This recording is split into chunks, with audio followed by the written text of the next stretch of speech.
Good Tuesday morning. Thanks for joining us on Kare 11 News Now. I'm Megan McPherson. Happening right now in northeast Wisconsin, the first steps on a long road to recovery after a massive tornado ripped through the area, destroying homes and businesses. Right now, thousands are still without power. Audrey Russo has been following the destruction all morning, and she's at the live desk with details. Yeah, you can see in this drone video from the hardest hit of the Fox Cities Menasha. From this bird's eye vantage point, you can kind of see the scope of the cleanup effort that's ahead. You see toppled buildings and power lines that are tipped over as well, just structures crumpled like soda cans. The house started shaking and I was like, oh, this is really serious. But I know I had to get in the basement, but I was hiding in a small room where we put our shoes, so that one was safe.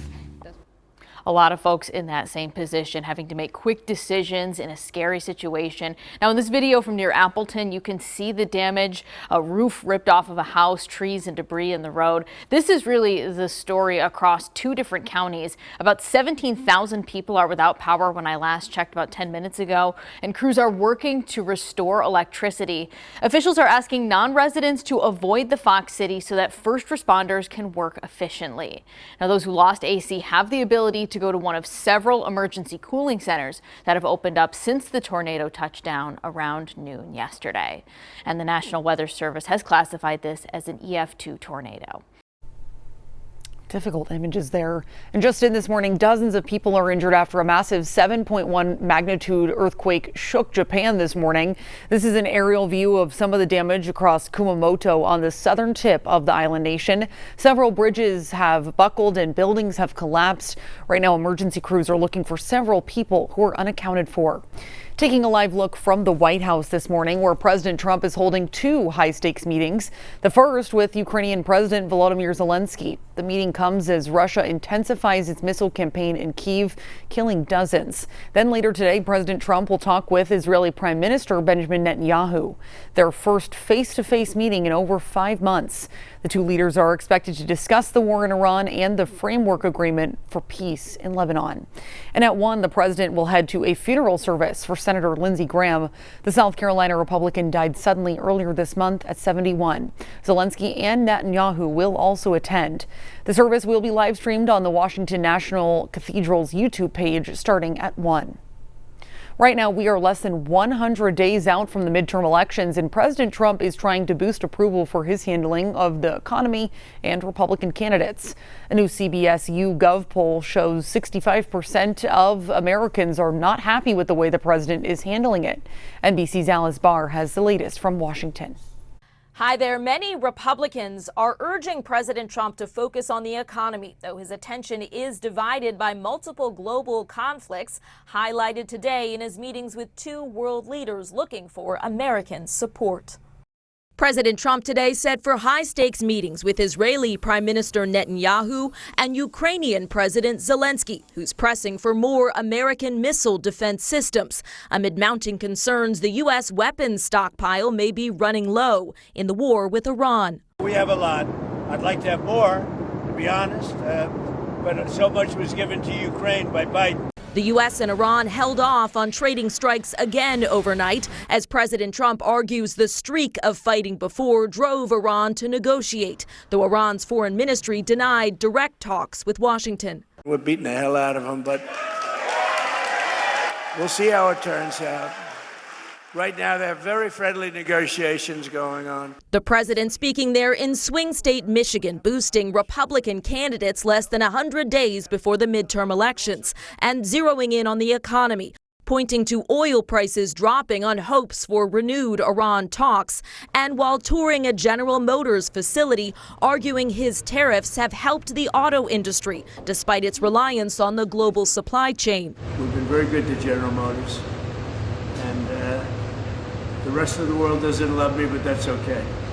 It's called America First. Treasury Secretary Scott Bessent arguing the economic picture will improve before the November midterms. Inflation will come down. We'll get to the other side of Iran, and I think the feel-good factor will come back. Though President Trump insisted he does not feel pressure to quickly end the war with Iran that is broadly unpopular with American voters.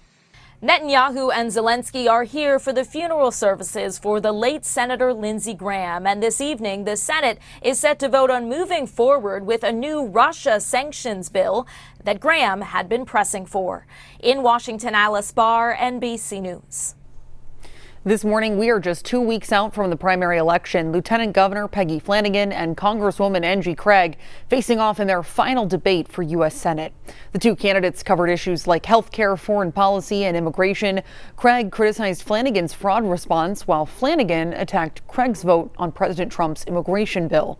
Craig says she's the stronger candidate to take on Republicans, while Flanagan says Democrats need a progressive fighter. I've heard from you all across the state of Minnesota that you're sick and tired of nibbling around the edges and you are ready for big, bold change. Part of the reason that we're here is because too many Democrats have been weak. This is an existential moment in time.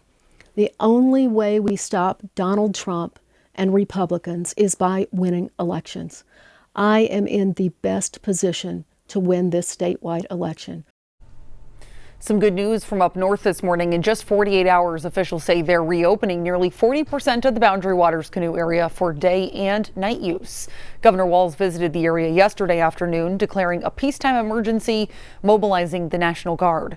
Right now, more than 1,000 firefighters are also on the ground battling wildfires burning 64,000 acres. Walz also said he may call a special session for recovery efforts, including an economic stimulus package. The good news is that this is one issue that binds us. There is not a political, it's apolitical as you can possibly get. Protecting our neighbors, protecting our natural resources, protecting our economic growth, and this is one that we'll get right. So far, the fires are about 53% contained, but we're about to enter peak fire season and conditions could worsen quickly. The closures could go back into effect. Heated debate in Fridley centered around controversial vehicle tracking cameras. Speaker after speaker calling on the city to cancel its contract with Flock. Supporters say they're a new tool for public safety, but many Fridley residents claiming federal officials were able to tap into the data during Operation Metro Surge. The city's public safety director says the city's public safety deputy director says up until February of this year, Fridley's data network was open to out-of-state agencies. This network of data, he says, had more than 350 immigration-related searches in December and January, but how the data was used is still unclear. Many of the people in the audience calling on the city council to open an investigation. The mayor telling us the city is looking at the entire picture. Is the value there for public safety, or is it too tough of a technology right now? It's a kind of developing technology. I think personally it's coming, and the only thing we can do right now is slow it down, but we need to make sure that safeguards are in place. The company Flock tells Kare 11 they don't have any contracts with ICE or any sub-agency of the Department of Homeland Security, and its customers have full ownership and control of their data. Right now, a manhunt is underway in Seattle after a deadly shooting at a food festival. Police now believe 3 suspects were involved. Take a look at this video from the scene Sunday night. Right now, a 15-year-old suspect is in custody in connection with the shooting. Seattle police say based on evidence, they believe one of the 3 victims was also involved. A 3rd suspect is still on the run this morning. Police say the shooting could potentially be gang-related. The exact motive is still under investigation. From Minneapolis to the Big Apple, Purple Rain the Musical is getting its Broadway debut, and it's already in production for this spring. I would die for you, darling, if you want me to, you. The show, a musical adaptation of Prince's 1984 film, will take the stage of the Majestic Theater with previews at the end of March. The official opening set for April 12th. We don't always celebrate love. But that's what Prince did. And so we've been given the assignment to celebrate love and encourage other people to do the same. Casting for the show will be announced at a later date. And if you'd like to see the show on the Great White Way, tickets go on sale in September. Stick with us. We got more news and weather coming up after the break.